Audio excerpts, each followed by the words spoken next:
Welcome to my channel. Here, we learn English through real and exciting stories. If you're new here, don't forget to subscribe and click the like button. It helps us grow and bring more helpful content to you. Today's story is about one of the most famous drinks in the world, Coca-Cola. Let's explore how this drink was invented, how it became so popular, and what it means to people all over the globe. Are you ready? Let's begin. In the busy city of Atlanta, Georgia, during the hot spring of 1886, a man named John Stith Pemberton was searching for something not gold or treasure, but a solution. He was a pharmacist, a person who makes and sells medicine, and he was looking for a new kind of drink, something that would help people feel better and also taste good, something refreshing, something different. Dr. Pemberton had already created many types of medicine, but this time he wanted to make a health tonic. He mixed together a sweet brown syrup using ingredients like coca leaves from South America and cola nuts, which contain caffeine. He believed the combination would help relieve headaches, boost energy, and improve mood. He cooked the ingredients in a pot, carefully stirring the mixture until it turned into a thick syrup. This syrup had a strong, unique taste. He believed he was onto something special. One day, while preparing his tonic at the local pharmacy, the man working at the soda fountain accidentally mixed it with carbonated water. Carbonated means it has bubbles, fizzy water. When they tasted it, they were surprised. It was delicious. Customers in the store started asking for more. They said, "Give me one of those Coca-Cola drinks. Dr. Pemberton had just invented something new." A sweet, bubbly drink that people loved not just for health, but for taste. The name Coca-Cola was actually suggested by Dr. Pemberton's bookkeeper, Frank Robinson. He also designed the first Coca-Cola logo in beautiful handwriting. That logo is still famous today. Robinson believed the two C's would look good in advertising, and he was right. Coca-Cola was first sold for just 5 cents a glass. It quickly became popular in Atlanta. People liked its cool taste and fun fizz. They came to the pharmacy not because they were sick, but because they wanted a glass of Coca-Cola. Some customers even visited twice a day just to enjoy the sweet, refreshing drink. In those days, going to the soda fountain was a social event, a place to meet friends, talk, and relax. People even brought their families, making Coca-Cola a part of their daily routine. But while the drink was a success, Dr. Pemberton was not a good businessman. He was in poor health and needed money. He sold parts of the Coca-Cola recipe and company to several people. One of them was a man named Asa Candler. Candler was not a pharmacist. He was a businessman with big dreams. Candler saw the future in Coca-Cola. He bought the full rights to the drink and started advertising it in newspapers, on signs, and even giving out free coupons. He wanted everyone to try Coca-Cola. His plan worked soon. Coca-Cola was being sold in more pharmacies and soda shops across the country. His marketing campaigns were creative and powerful, helping Coca-Cola stand out from other drinks. By 1895, Coca-Cola was being sold in every state in the U.S. Candler built a factory, hired workers, and made Coca-Cola into a real business. He created a brand, a special name and image that people remember. The famous Coca-Cola script logo in white letters on a red background became one of the most recognized symbols in the world. He also standardized the drink's formula and began controlling how it was made in every location, which helped maintain its quality. But the drink was still only sold at soda fountains. People had to go to a store to enjoy it. That changed in 1899. Two lawyers from Tennessee came to Candler with an idea bottle Coca-Cola. Put it in glass bottles so people can take it home, drink it at picnics, or sell it in small towns.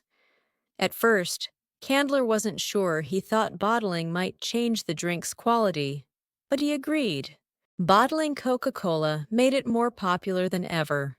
It could now be sold anywhere on trains, in stores, and even in faraway places. Bottling plants opened across the country. More and more people started to drink it. Coca-Cola bottles became part of everyday life, and people began collecting them as a hobby. The bottle cap, with the Coca-Cola logo on top, became iconic too. As the brand grew, so did the challenges. Other companies started making their own drinks. Some used names that sounded like Coca-Cola. Some tried to copy the taste Coca-Cola had to protect its name. They took legal action and created a special-shaped bottle, one that was easy to hold and hard to copy. The contour bottle, with its curves, became another famous part of Coca-Cola's image. It was designed in 1915 by a glass company in Indiana. You could feel it and know it was real. The bottle was even patented to make sure it couldn't be copied. By the early 19s, Coca-Cola wasn't just a drink, it was a part of American culture. People saw Coca-Cola ads on buildings, in magazines, and on signs. The company started to connect the drink with happy moments, picnics, parties, summer afternoons. It was the drink of fun and comfort. Then came World War II. During the war, Coca-Cola promised that every American soldier could have a Coke for just 5 cents, no matter where they were in the world. That meant building bottling plants near battle zones. More than 60 bottling plants were built overseas during the war. It was not just about profit. It was about giving soldiers a taste of home. These efforts also helped Coca-Cola build strong relationships in many countries. After the war ended, those bottling plants remained. People in Europe and Asia had already tried Coca-Cola, and they liked it. The company realized it could be more than an American brand. It could be global. Coca-Cola became a sign of American culture, modern life, and economic growth. In the 1950s and 60s, Coca-Cola spread to more countries.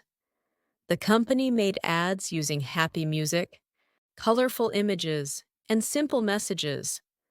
One famous ad said, "I'd like to buy the world a Coke." It showed people from many countries singing together, holding bottles of Coca-Cola.